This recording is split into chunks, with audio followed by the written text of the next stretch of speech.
Bernardo de Quintavalle era um dos homens mais ricos e influentes de Assis, uma pequena cidade ali na Itália. Aparentemente, sua vida era um sucesso, mas em seu íntimo havia uma busca sincera pela verdade. Embora rodeado de muitas riquezas materiais, Bernardo sentia um grande vazio que nenhuma fortuna poderia preencher. Então, um dia ele cruzou o caminho de São Francisco de Assis. São Francisco era um homem desprezado por muitos, porém era iluminado por uma graça divina. Bernardo foi profundamente tocado pela humildade e santidade de Francisco. Naquele momento, Bernardo percebeu que havia encontrado o propósito de sua vida.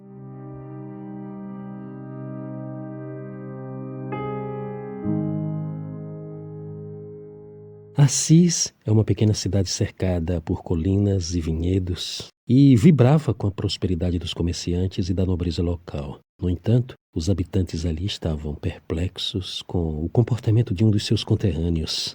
Havia ali um jovem chamado Francisco, que antes era conhecido pelos seus sonhos e muitas ambições mundanas. Mas agora Francisco era visto vagando pelas ruas, em trajes simples e despojado de qualquer vaidade. Bastava olhar para aquele rapaz para perceber a intensidade de suas penitências. Muita gente dizia que Francisco estava mesmo louco, que havia perdido a razão ao renegar as riquezas e abraçar a pobreza. Entre aqueles que observavam com curiosidade e descrença estava Bernardo de Quintavalle. Bernardo era um homem muito rico e prestigiado naquela região. Ele possuía uma mente analítica. Ele observava Francisco em silêncio, intrigado por aquele homem que, apesar de ser ridicularizado e insultado, mantinha uma paz interior, uma serenidade admirável. As pessoas injuriavam, desprezavam e jogavam pedras em Francisco, mas ele enfrentava tudo isso com paciência e humildade. E foi justamente essa serenidade de Francisco que provocou uma inquietação no coração de Bernardo. Era visível que uma força sobrenatural, muito especial, movia aquele jovem Francisco. E Bernardo estava decididamente disposto a descobrir a fonte dessa força espiritual. Por isso, certa noite, ele convidou Francisco para cear e dormir em sua casa. Bernardo não sabia, mas aquela noite mudaria a sua vida para sempre. Logo depois da ceia, Bernardo levou São Francisco ao seu quarto e ali, ao lado de sua cama, ele também colocou uma cama para São Francisco. Realmente, aquele ambiente era muito acolhedor e iluminado por uma lâmpada que ardia suavemente. A mansão de Bernardo, que normalmente estava sempre movimentada, cheia de vida, naquela noite estava silenciosa. E Francisco desejava ocultar sua santidade. Então, assim que ele encontrou o quarto, foi logo para a cama, deitou-se, fingindo que estava dormindo. E Bernardo, por sua vez, também se deitou, mas não foi dormir. Ele estava decidido a vigiar Francisco para compreender o que se passava em seu interior durante a noite. Então Bernardo permaneceu ali no mais absoluto silêncio, porém seus ouvidos estavam bem atentos, à espera de qualquer sinal. Bernardo chegou mesmo a fingir que estava dormindo e parece que Francisco acreditou nisso, pois tão logo São Francisco viu que Bernardo dormia profundamente, Francisco se levantou suavemente e de joelhos, com os olhos fixos no céu e as mãos erguidas, começou a orar com uma devoção tão intensa que cada palavra que saía de seus lábios parecia carregar o peso do mundo em suas costas. Meu Deus e meu tudo. Essas eram as palavras que Francisco repetia baixinho, mas com muito fervor, enquanto as lágrimas banhavam seu rosto. Meu Deus e meu tudo. Esta era uma súplica que brotava das profundezas de uma alma transparente, uma alma esvaziada de si. Meu Deus e meu tudo, continuava Francisco, em um diálogo íntimo entre o Criador e sua criatura. E Bernardo observava tudo em silêncio, Ele sentiu seu coração ser tocado por uma força que nunca experimentara antes. Cada palavra, cada gesto de Francisco transbordava de amor divino e entrega total. Naquela noite, Bernardo compreendeu que Francisco não era nenhum louco, mas um homem profundamente unido a Deus. Alguém que carregava em si a chama da verdadeira fé. Ao amanhecer, Bernardo estava com o coração todo iluminado por uma graça. Ele agora compreendia qual era o seu propósito e não podia mais sufocar aquele desejo que nascia dentro de si. Então ele chamou Francisco e foi direto ao ponto. Ele disse: Irmão Francisco, estou inteiramente disposto, no meu coração, a abandonar o mundo e seguir-te no que me mandares. Francisco estava muito emocionado com a sinceridade de Bernardo e reconheceu a importância daquele momento.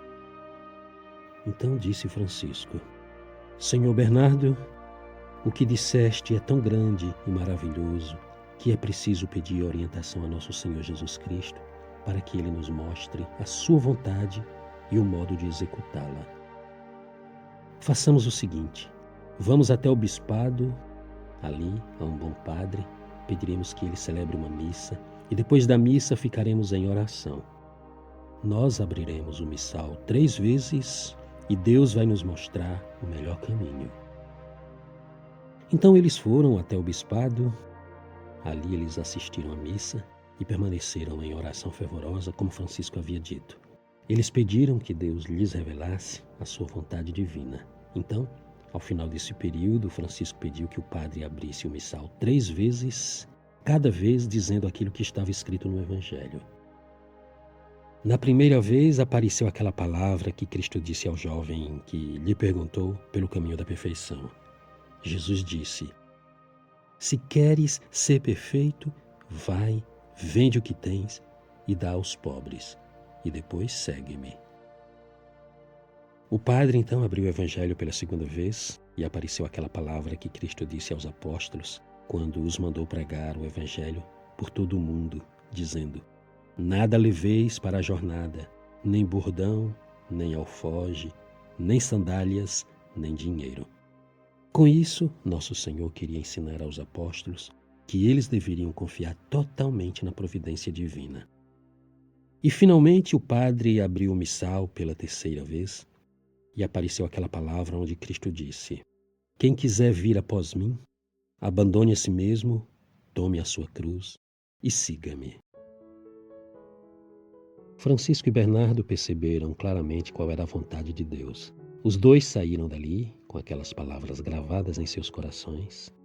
E Bernardo, cumprindo fielmente o conselho divino, vendeu todos os seus bens e distribuiu o dinheiro aos pobres, viúvas, órfãos e aos necessitados. Francisco o acompanhava em cada ato, aconselhando, evidentemente, como aquela distribuição deveria ser feita, sempre com sabedoria e prudência. Este gesto de desapego radical de Francisco e Bernardo não passou despercebido. Havia ali um senhor de nome Silvestre que observava como São Francisco dava e mandava dar dinheiro aos pobres. Então Silvestre, com o coração cheio de avareza, disse a São Francisco o seguinte: Olha, você ainda não me pagou todas aquelas pedras que eu te vendi para você consertar a igreja. Agora que tens dinheiro, paga-me. E São Francisco, maravilhando-se de tanta avareza e não querendo discutir com aquele homem, alegremente encheu as mãos de moedas e derramou-as na sacola do senhor Silvestre, dizendo que se ele quisesse mais, mais lhe daria. Porém, Silvestre ficou muito satisfeito com aquela quantia e foi embora. À noite, em sua casa, o senhor Silvestre refletiu no que havia feito durante o dia. Ele relembrou o fervor de Bernardo e a santidade de Francisco e ficou muito envergonhado. Então ele ficou arrependido de sua avareza. Durante 3 noites seguidas, Silvestre teve uma visão de Deus. Nesta visão ele via São Francisco falando e da boca de São Francisco saía uma cruz de ouro.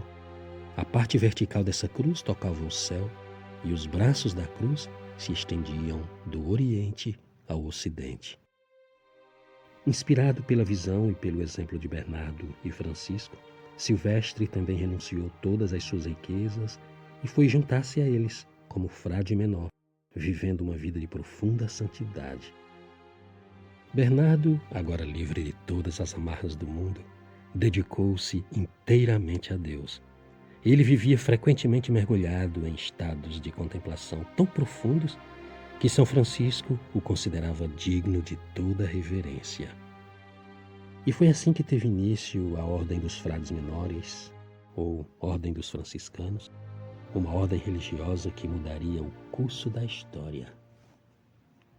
O testemunho de Bernardo de Quintavalle inspirou muitos outros a seguirem o mesmo caminho de humildade, pobreza e devoção.